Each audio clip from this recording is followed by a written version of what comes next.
السلام عليكم ورحمة الله وبركاته. النهارده بنقدم عرض ممتاز جدا، شاليه في بلوك البحر.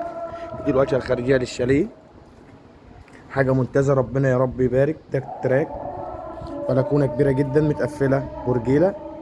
ده التراك خاص بالشاليه، تراك جميل جدا ربنا يا رب يبارك. كمل بقى العرض وهنشوفه.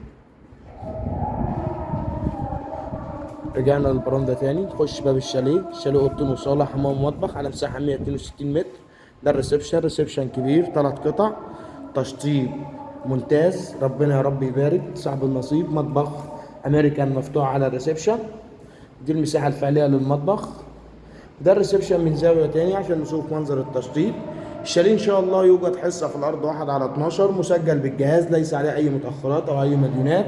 بناخد اخر ايصال مية اخر ايصال كهرباء. دي اول غرفة، غرفة كبيرة، حمام كبير.